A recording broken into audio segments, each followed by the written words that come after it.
Shalom amigos, this is CDJ Adler.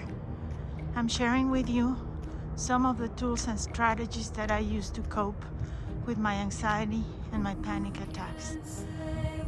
I try to go for a walk Monday through Friday, and I want to share with you part of my walk. For instance, look at the beautiful garden.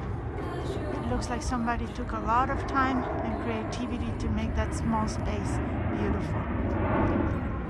There's a plane going by. Whenever I see a plane or hear a plane, I say a little prayer for the people so that they can get home safely. Taking a walk every day is good for your circulation, your heart, your lungs, your mental health, but it also helps you with your senses. You get to see all the beautiful trees, people's beautiful homes and gardens. You get to smell. I just went by a house where they were making breakfast, and I could smell the pancakes, almost taste them. You get to hear people working, birds singing. You feel the cool air. Sometimes it's hot. And yes, taking a walk can be very scary when you suffer from panic and anxiety. I had to force myself to do this.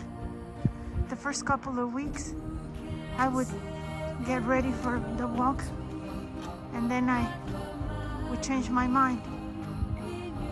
But I had to force myself, and now I go and I walk for about an hour for almost 3 miles.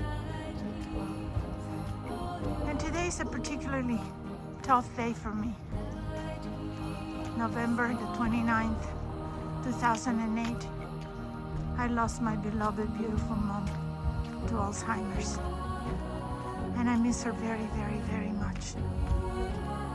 But I'm grateful that I was her daughter. And you know what I do when I get scared? Going for a walk, especially by myself, because you think, what's going to happen to me? Am I going to have an incident? Am I going to have a panic attack? Am I going to faint? Is my stomach going to start hurting and giving me problems? Well, right before I start my walk, I say a little prayer for God to protect me. And I ask my mom and dad to walk with me, side by side. I don't know if you believe in that. I do. And it's a beautiful morning. It's a beautiful, beautiful morning. That big tree over there is home to a flock of parrots. It's a bit late, they're usually out by 7. But when I come earlier, I get to see the parrots. I love parrots. And that's the way parrots should be, free. Yes, I do have 2 parrots, but they're rescued. They're the kind that people got because they thought they were cute, and then they got too tired of them and they let them go, or they abandoned them. Can you hear them?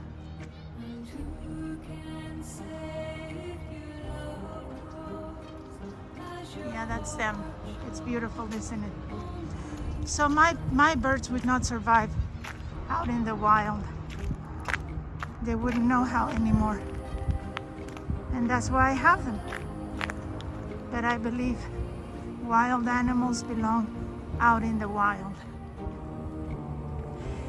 And I just want to show you one more thing. One of my neighbors over here, who is very generous, and he likes to share his bounty with the neighborhood. That with the cactuses, he has a little book stand there where you can take a book or donate a book. And sometimes they have fruit from the fruit trees that the neighbors can take and enjoy. I think there's one left. I'll show you. Oh no, there's a few. There's a few lemons left there. That's very generous. So it's good to take a brisk walk, but